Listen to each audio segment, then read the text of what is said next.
Welcome back, guys, to Steven's DIY Auto Repair. All right, guys, so we're here in this 2008 Jeep Wrangler Rubicon.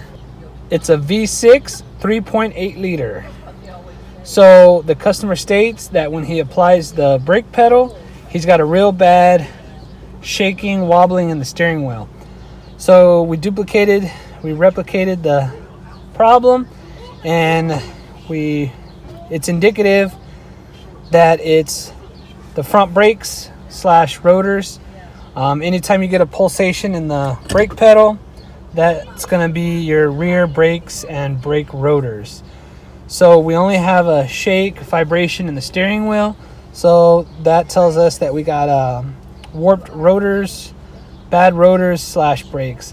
Now you guys could check those with a special tool, but based off what I've seen, that's what it is. So we're going to go ahead and change those out now. So let's get to it.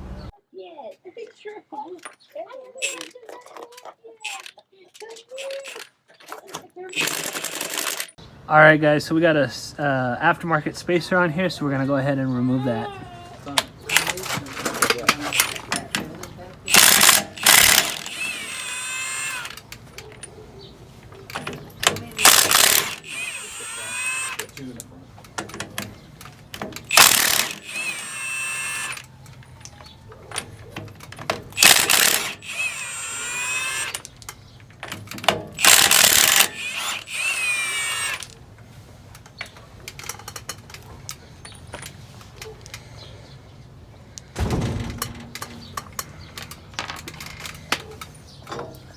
So we got our spacer off. Now we're going to work on getting that caliper off, brakes off, and then our rotor. All right, guys. So we're going to take the caliper off. It's going to be a 13 millimeter. You're going to have to get another, I'm using channel locks to bust it loose, because your nut inside is going to start spinning and you're not going to get anywhere with it. See? So you can get a wrench or some channel locks. We're just using some channel locks just to hold it. So as always, you guys see me do enough brake videos, you're gonna have one on top, one on bottom. They're gonna both be 13 millimeter. So we're gonna go ahead and hopefully finish getting this off.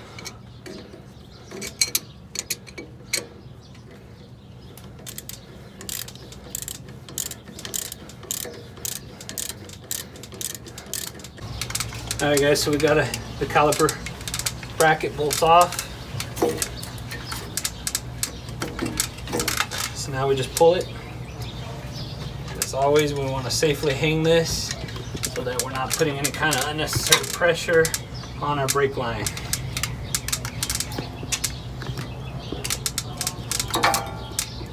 And then the pads are pretty bad. They're almost down to bare metal, and they're worn unevenly, which is indicative of warped rotors. So here's our other brake pad. As you guys could see, it's just a very thin layer left. And if you guys could see how uneven wear that is. So let's go ahead and take off the bracket. All right, guys, so we're gonna go ahead and take the brake caliper bracket off. It's gonna be a 21 millimeter. You got two bolts, one on top, one on bottom. Same as always. We already went ahead and broke them loose.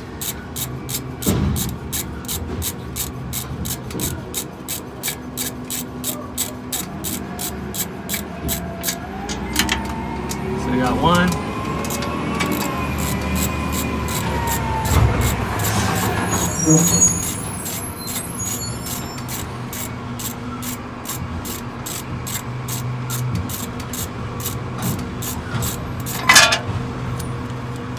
And we got two. So here's our brake caliper bracket. So now we're just gonna have to pull off our rotor. And it just slides right off. So it's got some scratches in it. So it's about time for this to be replaced anyway. So now we're gonna go ahead and clean a little bit of this up and put the new one on. Alright guys, so we're going to be replacing the old ones with some Duralast Gold brake rotor. It's high carbon steel, delivers maximum heat dissipation, fully coated for superior rust protection, and advanced molecular structure to reduce noise. High carbon formula. This is going to be part number 53040DG. Got these at AutoZone, so we're going to go ahead and check these out.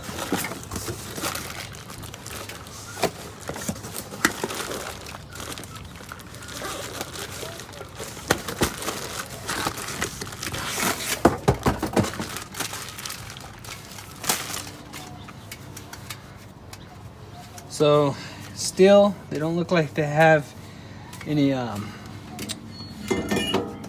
coating on it of grease, but we're gonna go ahead and, as always, spray it down with some brake clean, wipe it all off. That way we make sure that there's no oil or any kind of slippery surface on our brake surface area.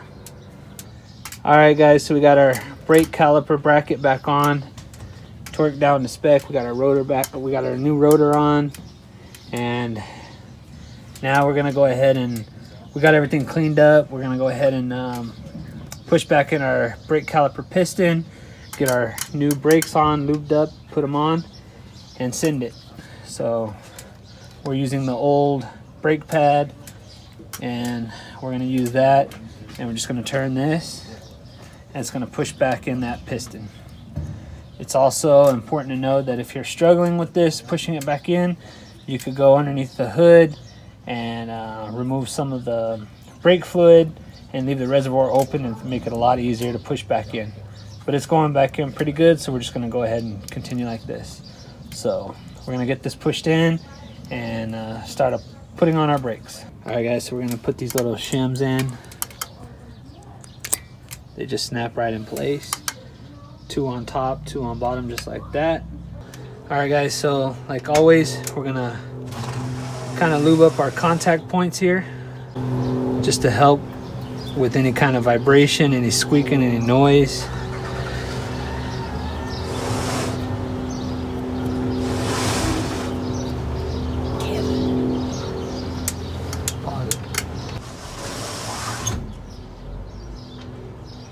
So once we got it, our contact points, all it does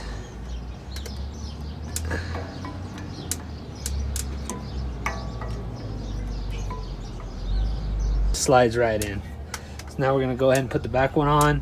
We're gonna put our caliper back on, torque it down to spec, and then we'll bring you guys right back. So upon putting our brake caliper back on after the brakes, we ended up snapping one of our brake caliper bolts. So luckily it broke off to where we can get it out. So be advised, don't over torque your bolts. All right guys, so we got everything put back. We're gonna go ahead and put the spacer on. So what the spacer is when you have aftermarket tires that are a lot bigger than your OEM, you're gonna put a spacer on it to set your tire farther out, so you don't have anything rubbing inside here or on your steering and suspension components.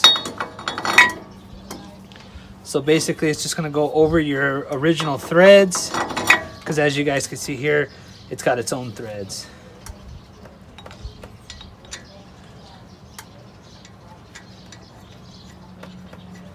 So we're just gonna put all these back in and bolt it down. All right guys, so there you have it.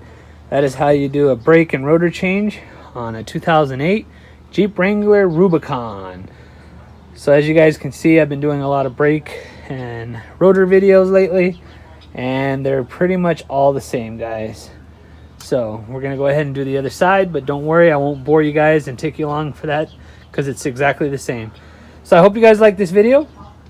If you guys did, make sure to hit that like button. If you guys would like to be notified when I put out another video, make sure to hit that bell notification. And as always, guys, please subscribe to my channel for more informational videos and DIY projects. Until next time, guys, have a good one.